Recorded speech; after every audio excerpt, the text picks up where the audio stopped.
En cuanto a los salones de clases, sabemos que las clases son activas, interactivas y se dan discusiones grupales de exploración de respuestas, y lo que nos hace ver que las clases son ruidosas. Y antes eso se utilizaban materiales que podían reunir condiciones acústicas como el corcho, y ahora es reemplazado por el poliestireno. Y en sí, el aula está condicionada acústicamente. Lo ideal es que tenga un tiempo de reverberación de orden de 0.8 segundos. Por eso tenemos aislamiento de muros y de ruidos.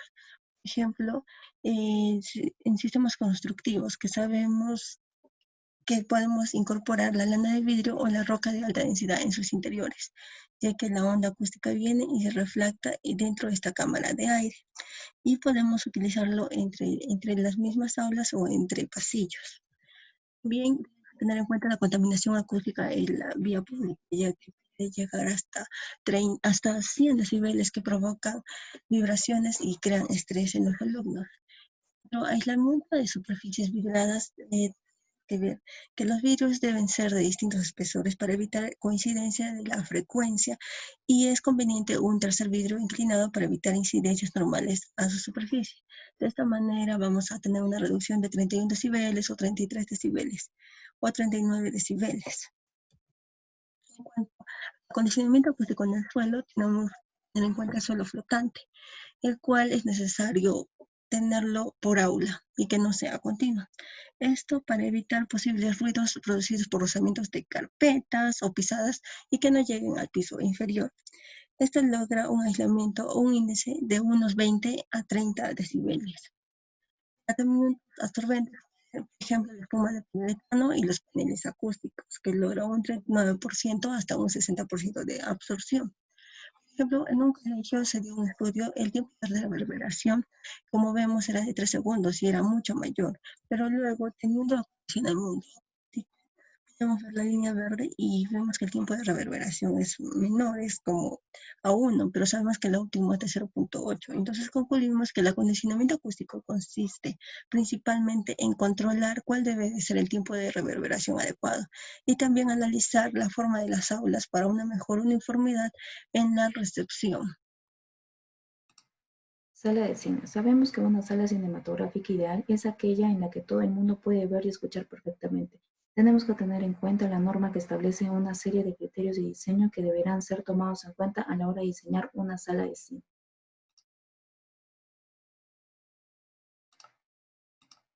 Aislamiento. Las principales fuentes de ruido de una sala cinematográfica serán la audiencia, el sistema de aire acondicionado y la transmisión de ruido del exterior o de las salas adyacentes. Para solventar el problema del ruido del exterior será necesario la construcción de tabiques dobles con cámaras de aire intermediana o de tabiques macizos con material absorbente para cumplir las normas.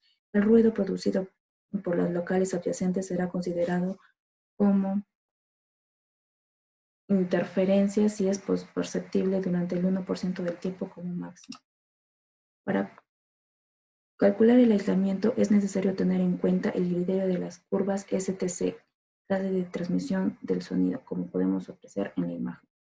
En cuanto al ruido producido por el sistema de aire acondicionado, se considera que se puede aproximar por el criterio de ruido, siendo recomendable que pueda reducirse. También es importante tener en cuenta la sujeción de las pantallas, ya que al estar delante de los altavoces se ve sometida a grandes presiones y su vibración puede transmitirse a la pared posterior o al suelo, según cuál sea el punto de sujeción. Acondicionamiento de la sala. A la hora de diseñar una sala cinematográfica es importante tener en cuenta el tiempo de reverberación de esta para que tanto la música como la voz se escuchen perfectamente. En la primera fase nos encontramos las primeras reflexiones.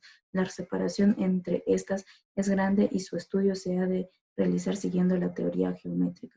La segunda etapa estará compuesta por las reflexiones más atrasadas. Habrá una mayor densidad de la reflexión o nos encontramos dentro del campo difuso, por lo tanto podemos realizar el estudio siguiendo la teoría estadística. En las salas pequeñas de la búsqueda de doble pendiente en la energía no es tan necesaria, ya que los tiempos de reverberación de la música y la palabra son muy similares. La mayor parte de las películas tienen bandas sonoras formadas por música y voz. Es por ello que a la hora de acondicionar acústicamente una sala habrá que tener en cuenta desarrollo sala con un tiempo óptimo de reverberación para la música y la claridad de voz. Materiales absorbentes. En cuanto a los materiales absorbentes a utilizar, el primer paso consistirá en eliminar las reflexiones de primer orden de la sala. Esto lo conseguiremos colocando materiales con alto coeficiente de absorción en la parte inferior de la pared lateral y el techo, que es donde tienen lugar las reflexiones iniciales, como el yeso laminado, ladrillo, concreto, láminas elásticas. La pared lateral y el techo, que es donde tienen lugar las reflexiones iniciales, habrá que tener especial cuidado en que no se den reflexiones en la pared posterior, que produzcan reflexiones del segundo orden en la pantalla que lleguen a los espectadores con retardo.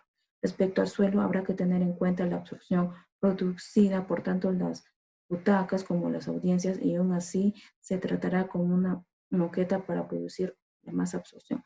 Por último, habrá que colocar también materiales absorbentes en la pared situada detrás de la pantalla para evitar la formación de ondas estacionarias en la zona. Materiales como la fibra de vidrio, lana de roca, fibra de poliéster y el conglomerado de poliuretano. Continuando con la exposición, hemos escogido otro espacio que serían los auditorios. Bueno, estos se construyen para satisfacer lo que son las necesidades del hombre, del ser humano. Y tenemos dos puntos por las que causan estas necesidades, como son la comunicación y la expresión artística. Pero también tenemos tres elementos asociados a lo que llamamos lo que es la cadena acústica, como son la fuente de emisión, el medio de propagación y el receptor de audición. En cuanto a las tendencias actuales, tenemos que en la actualidad se ha diseñado distintos tipos de auditorios, ya sean teatros, salas de conferencia o aulas. Y para esto es necesario integrar distintos requerimientos, ¿no? Ya sean estéticos, funcionales, técnicos o artísticos. Pero también estas a la vez afectan lo que son las condiciones auditivas en el auditorio, tanto en superficie, forma, volumen. Y para esto hemos visto distintos requisitos acústicos que se podrían utilizar en lo que es un auditorio multipropósito. Por ejemplo, debe asegurar un nivel sonoro adecuado, también lograr una distribución uniforme de lo que es la energía sonora, o es recomendable también no sobrepasar los siguientes valores que a continuación voy a mostrar, que son, por ejemplo, las fuentes que sea un orador medio, o puede ser un orador entrenado o un cantante solista. Estos tienen un distinto volumen. Y para lograr este volumen, debemos saber lo que es el número de espectadores. Por ejemplo, para un orador medio, debe ser un volumen de 3 metros cúbicos con una cantidad de espectadores de 970.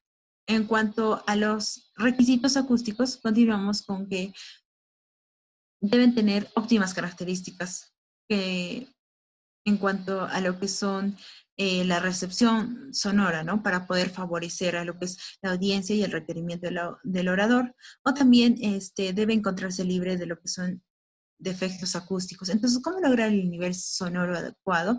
Para esto tenemos 6 puntos que nos enseñan, ¿no? Cómo es que podríamos lograr este nivel sonoro adecuado. Primero, tenemos que hacer que la fuente sonora y la audiencia se encuentren lo más cerca posible. También tener una relación directa, ver la pendiente adecuada, y esta debe ser no mayor a 12%. También el área de la audiencia debe tener una fuente sonora cercana, y el ángulo debe tener una superficie reflejante, ¿no? Que se establezca de acuerdo a las leyes de reflexión. Y por último, mostrarles un cuadro que nos ayuda a ver el tipo de materialidad que se puede utilizar en este ambiente, en este espacio, ¿no? Y que favorecen, ¿no? Con lo que es la acústica, como podremos utilizar madera o el cristal o el yeso, esto en distintas superficies, ¿no? Como puedan ser en el falso techo o en lo que es el suelo de fosa de la orquesta, o lo que es la platea o palcos o el anfiteatro. Bueno, y eso sería todo.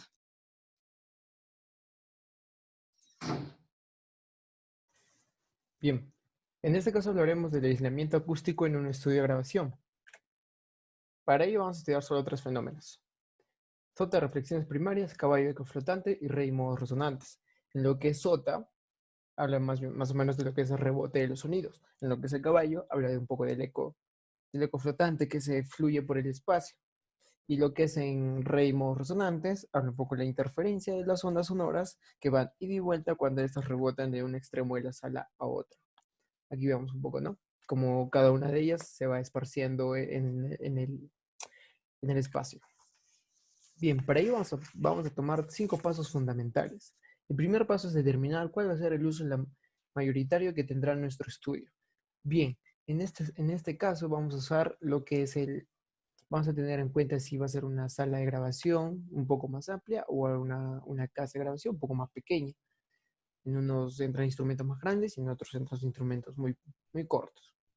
Para ello vamos a tener que pasar a un segundo paso. En este segundo paso se va a hacer el uso del principio del estudio y el tamaño que tiene. Bien, como les decía, va a depender mucho del tamaño por metros cuadrados. En ese caso, cada uno de los colores significa algo. Lo de preferencia, si es un espacio grande, va a tener que ser en lo que es el color azul, y lo que es un espacio mediano va a tener que tener en un color amarillo. O verde, si es el mejor de los casos, tendría que ser del color verde. Bien. Pero entonces, ¿cuál nos quedamos? Entonces, ¿con cuál nos quedamos? Bien, hablaremos acá un poco de lo que son los kits. Kits acústicos posibles, salas muy vacías, kits más grandes, salas muy llenas, kits más pequeños. Si tienes 3 posibilidades de forma general, el kit medio, sala muy vacía, kit es igual a kit más grande y la sala muy llena es igual a un kit más pequeño. En este caso vamos a hacer 2 ejemplos, de una sala A y una sala B. En la sala A vamos a contar con 7.8 metros cuadrados y en la sala B vamos a contar con 10.5 metros cuadrados.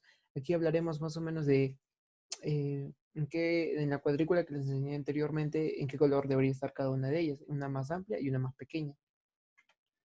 Bien, viendo el kit acústico, vamos a tener que en la sala A, que es una casa estudio, un home studio, nos recomienda que es mejor escoger un kit junior, en este caso son los de color verde, hasta un kit medio, que es un FLAC. Y ahí nos menciona un poco de lo que es qué elementos hay dentro de este espacio. Y en la sala B, que ya es un poco más grande, que es una sala de grabación, ya nos recomendaría tener una casilla azul. En este caso, recomendación nos dice que es un kit más grande, es un jetpack. Y bien, en el tercer paso, llegamos aquí, ya hemos seleccionado un kit de acondicionamiento acústico básico para nuestro estudio, pero ahora, ¿cómo lo distribuimos el material? En este caso, vamos a hablar otra vez con la sala B. En este caso nos menciona que 1/3 de los paneles vienen al techo y los 2/3 vienen a las paredes. Los paneles de techo deben estar repartidos como una forma de tablero ajedrez y los paneles de las paredes paralelas. Que no queden uno frente a otro. Bien, y en lo que es la sala A, empieza cubriendo las esquinas con zonas absorbentes, frontal, con las columnas de 2 a 3 trampas. Y lo que es reservaremos 1/3 de los absorbentes para las paredes frontales. En el cuarto paso ya estaríamos hablando del mobiliario. En el mobiliario en este caso ya estaríamos hablando de qué distancia la silla, los parlantes, el monitor, y vemos que tenemos que formar un triángulo, un ABC. Los parlantes directos a las sillas y un punto focal. Y bueno, en el cuarto paso vamos a seguir viendo lo que es el panel de techo posterior. En la pared posterior, habitualmente trataremos de repartir algunas unidades en cada una de ellas, pero hay excepciones con ejemplos.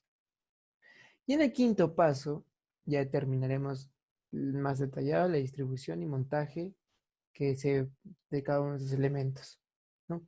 Ya en este caso ya ya será momento de adosarlos a la pared y fijar el material. Listo.